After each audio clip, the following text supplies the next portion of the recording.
the water heater. Water heater is what we use to heat our bath water. If the water is already hot, you have to unplug the heater with help of elder.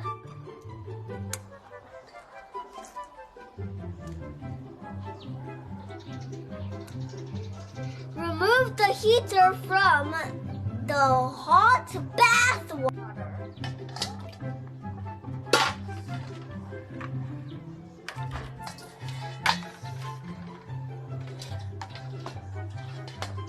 Don't touch the hot bath water because you might get burned.